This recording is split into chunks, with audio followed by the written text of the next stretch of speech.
Bonjour à tous, ici Thomas Moody et je vais vous parler de photographie. Dans une vidéo il y a quelques semaines, je vous avais incité à travailler plus votre photographie, je sais plus comment je l'avais appelé, bosser, je sais plus quoi, bref. Mieux travailler de 4 façons, un truc comme ça.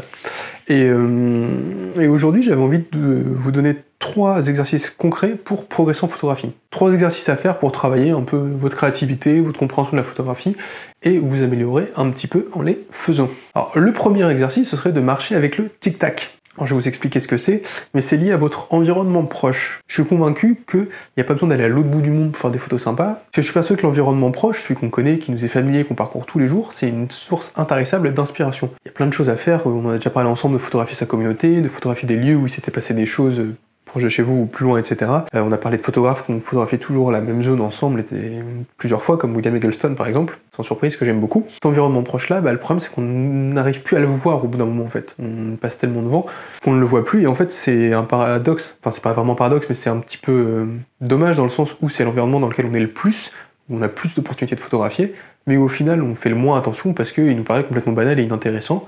Alors qu'au final, il l'est pas forcément. Par exemple, en fait, si c'était un touriste chinois qui venait dans votre quartier, il trouverait tout étonnamment français, et différent, etc. Et ça l'intéresserait sans doute.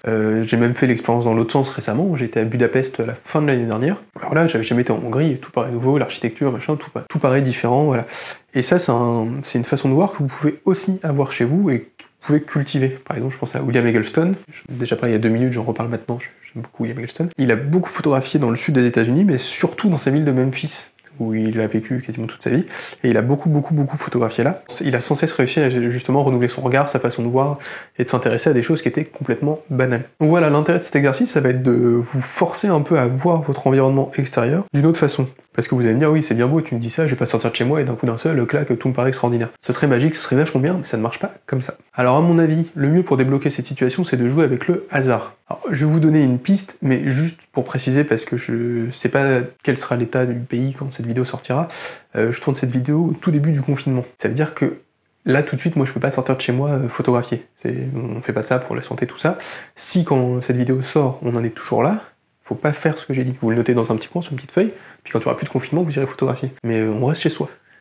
Si c'est ce qui est encore demandé quand la vidéo sort. Sinon, top, si on peut profiter et sortir faire des photos à ce moment-là. Bref, fin de l'aparté. Donc, l'exercice, ce serait ça. Vous sortez de chez vous, vous prenez une direction complètement au pif. Si jamais vous savez pas dans quelle direction aller, vous faites pile ou face avec une pièce à chaque intersection, voilà. Et surtout, sur votre téléphone, vous mettez un compte à rebours. 5, 10, 15 minutes. Et vous marchez comme ça jusqu'à temps que le compte à rebours arrête à chaque intersection, pile, face, gauche, droite, hop, on trace, et quand le compteur s'arrête, à l'endroit où vous êtes, vous essayez de faire des photographies. À l'endroit que le hasard aura décidé, qui est plutôt proche de chez vous, si on prend un quart d'heure de marche à pied, vous n'allez pas traverser le pays non plus. Vous allez rester dans cette zone proche de chez vous, qui vous est théoriquement familière, sauf si le confinement dure 10 ans et qu'on a un peu oublié à quoi ça ressemble, et vous vous arrêtez dans cet endroit, et là vous essayez de faire des photographies où vous êtes. Sans, voilà, vos pieds sont fixés, vous voyez pas mes pieds, moi je les vois, parce que malgré le fait qu'on voit que la moitié de mon corps sur la vidéo, une bas de corps qui est là. Vous restez sur place, vous prenez votre appareil et voilà. Là, vous vous creusez la tête sur qu'est-ce que je peux faire dans ce coin-là, vous regardez les matières, les couleurs, les formes, la lumière. Alors après, ça dépend de ce que vous faites. Vous pouvez faire ça si vous êtes un peu joueur, si vous faites du portrait par exemple. J'ai des gens qui font ça, ils prennent un modèle, ils font du portrait, tout ça. Si vous faites ça, vous pouvez l'emmener à cet endroit-là, essayer de composer une scène bien comme ça.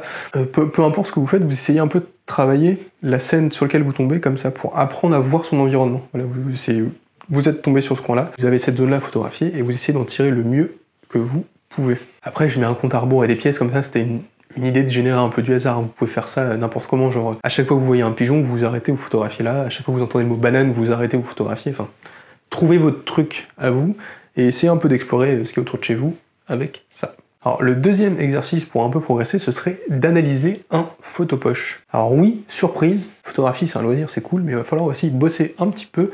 Bande de feignasses. Je dis ça avec beaucoup d'amour. Travailler en photographie, c'est important, mais il faut surtout travailler bien. Passer 50 heures par semaine à retoucher des paysages en HDR sur Lightroom, ça va pas vous avancer des masses dans votre photographie. Alors je sais qu'il y en a qui ont des passions pour ce genre de trucs, c'est le cas, je suis désolé pour vous, mais il s'agit de travailler, il s'agit aussi de travailler bien. Et analyser des bouquins et des œuvres d'artistes, c'est une très bonne façon de le faire. Tout d'abord, je vais prendre 2 secondes pour vous présenter ce que sont les photopoches. Donc les photopoches, c'est ça. C'est une collection qui a été créée par le Centre national de la photographie et qui est maintenant éditée, je crois, par Actes Sud. En fait, ils sont hyper cool les photopoches parce qu'ils sont pas chers. C'est vraiment les livres photos qui ont le meilleur rapport qualité-prix. C'est 13 € pièce. Pour 13 €, vous avez un essai sur le photographe dont il est question, donc ici c'est Paul Strand. Vous avez des reproductions de ces photographies, et à la fin vous avez, normalement si je ne me trompe pas, c'est ça, une biographie date par date, plus détaillée, parce que des fois l'essai au début raconte sa vie, son style, sa technique, mais pas forcément de façon biographique. Vous avez une biographie à la fin, une bibliographie si vous avez aimé le travail et que vous voulez découvrir d'autres livres, donc en fait c'est des très bonnes portes d'entrée. Vous commencez par un photopoche, vous prenez autre chose, et on termine par les expositions, les films et compagnie. Bref. Du coup, ce que je vous conseille de faire, c'est, je sais pas, d'en acheter un par mois. Si vous en achetez un par mois, ça revient à 13 € tous les mois, c'est le prix d'un abonnement Lightroom à peu près. Si vous avez les moyens, c'est cool. Si vous n'avez pas, empruntez-les à la bibliothèque. Il y en a plein dans les bibliothèques, mais c'est pas un très gros investissement, quoi. Par contre, vous pouvez vraiment passer du temps dessus, donc c'est-à-dire étudier lire les textes, mais aussi essayer d'analyser un peu la composition des images, c'est-à-dire voir pourquoi elle a été construite comme ci, après ça dépend du photopoche que vous avez, mais selon le contexte, pourquoi le photographe l'a fait comme ça, comment sont placés les personnages, qu'est-ce que ça raconte, comment est placé le paysage, etc. Mais juste vraiment par image, essayer un peu de décortiquer comment c'est fait, où sont les aplats, par exemple, dedans, comment se présentent les textures, comment se présentent les contrastes, où sont les points d'intérêt, tout ça. Enfin, vraiment se creuser la tête sur chaque image. Donc il y en a, alors je sais pas, le nombre d'images ça varie d'un photopoche à l'autre. Dans celui-là, il y en a 65. Il y en a plus ou moins selon les éditions, mais voilà. C'est hyper intéressant à faire et ça sort un peu de la photographie juste purement pratique, quoi, où on fait des images, on les traite, on fait des images, on les traite, on fait des images, on les traite, mais on sort pas un peu de ça. Et là, ça permet de s'évader et de voir d'autres façons de pratiquer et d'autres choses, et ça peut être hyper intéressant pour vous. Parce que oui, c'est toujours pareil, hein, je vais reparler de la musique, mais il n'y a aucun violoniste qui vous dira ah non, j'ai jamais entendu parler de Bach. Par contre, je peux te jouer cette gamme à 220 BPM hyper vite, quoi. Donc c'est pour ça que je dis qu'il faut travailler, et aussi bien travailler un peu dans tous les domaines. Et les photopoches, je trouve que c'est une très bonne entrée pour le faire. C'est une très bonne entrée aussi parce que il y a 150 titres à peu près, donc il y a vraiment des chances que vous trouviez un truc que vous aimez bien là-dedans, quoi. Franchement, pour prendre la collection photopoche et dire ah non, il n'y a rien qui m'intéresse, faut vraiment être hyper difficile. Vraiment. Sinon, l'autre piste que vous pourrez creuser, c'est Taschen, l'éditeur de ces bouquins-là. Taschen, ils font des livres vraiment pas chers aussi, sur plein de photographes. Après, leur gamme est beaucoup plus réduite, mais vous pouvez aussi passer par eux. Ils en font sur, là j'en ai un sur August Sander, Salgado, il est un peu plus cher. Là, c'est par ville, mais bon, bref. Regardez leur catalogue, il y a plein de choses à prendre aussi pour avoir de la matière à analyser et à réfléchir sur la photographie. Ah, et surtout quand vous faites cette démarche un peu d'analyser des images et compagnie, de voir ce qui marche dedans, ce qui marche pas, comment sont construits les projets et compagnie, surtout prenez des notes. En fait, c'est ça qui est hyper important, c'est comme ça que vous allez mieux retenir, et surtout vous pouvez revenir dessus après. Si vous dites tiens, j'ai vu cette image, qu'est-ce que j'en ai pensé, machin, ou peut-être même ça peut être de la matière pour faire un blog, un essai, un truc après, plus tard, ou juste des carnets de notes de ce qui vous plaît pour nourrir votre pratique quand vous voudrez faire un projet ou quelque chose. Essayez de figer ça dans un coin, dans la forme qui vous sera le plus familière et que vous préférez, mais essayez d'en garder une trace, pas juste réfléchir à une image de 5 minutes et ce travail réflexif soit perdu après, quoi. C'est mieux de le conserver. Alors le dernier exercice à faire, et celui-là il est spécial confinement, si quand cette vidéo sort on est encore en confinement, c'est de réanalyser vos anciennes images. Alors, avant d'envoyer la purée comme un train de patates qui déraille, on va juste prendre 2 secondes pour expliquer un peu d'où vient cet exercice. En fait, réfléchissez à votre photographe préféré, vraiment celui dont vous connaissez le mieux l'heure et que vous aimez le mieux. Combien de ces photographies vous pouvez me décrire? Combien de ces photographies vous pouvez me donner le titre, me dessiner la composition et m'expliquer vraiment comment elle est construite et compagnie? 1, 5,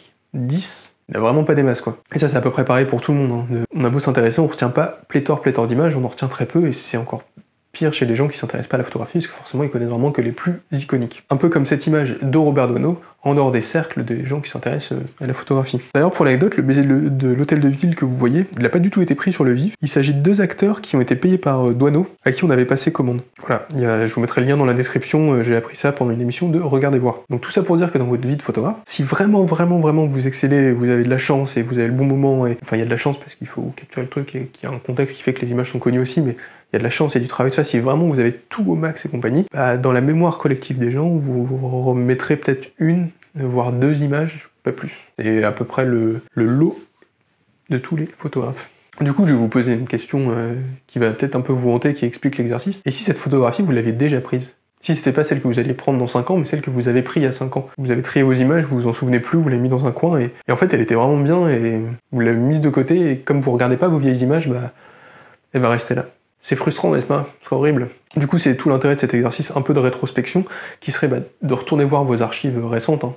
Alors ça dépend depuis combien de temps vous faites de la photographie, votre niveau et compagnie, mais si vous en faites depuis 30 ans, peut-être les trucs à 30 ans, ça vaut pas le coup d'aller voir, j'en sais rien, mais juste allez fouiller dans vos archives avec le regard que vous avez maintenant. Il y a peut-être des choses que vous avez mises de côté à l'époque que vous pourrez trouver intéressantes maintenant, limite retravailler, incorporer à d'autres projets, peut-être que ça peut déjà aussi vous permettre de voir votre évolution et de nourrir votre pratique maintenant en disant tiens, j'ai fait ça, ça fait longtemps que je le fais en fait, je le fais encore maintenant, il faudrait peut-être que je continue et compagnie. Donc il y a un vrai intérêt à aller fouiller un peu dans ces archives et aller un peu les réanalyser de temps en temps, et c'est ce que je vous invite à faire dans ce troisième exercice pour vous aider à progresser.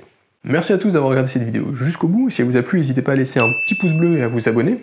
Cling cling. Et si ce genre d'exercice qui demande pas de matériel ou peu, à part voilà, on parlait de photo poche, c'est un petit investissement mais c'est pas énormissime, qui demande peu de matériel et qui peut être appliqué tout de suite et qui a un but précis vous plaît, bah, n'hésitez pas à me le dire en commentaire et j'en referai sûrement d'autres la prochaine fois que je tournerai des vidéos. Tant qu'on y est, je vous mets un lien vers mon livre qui s'appelle 10 outils indispensables pour votre projet photo, parce que lui aussi il a pour but de vous aider, et moi je vous dis à bientôt pour de prochaines vidéos.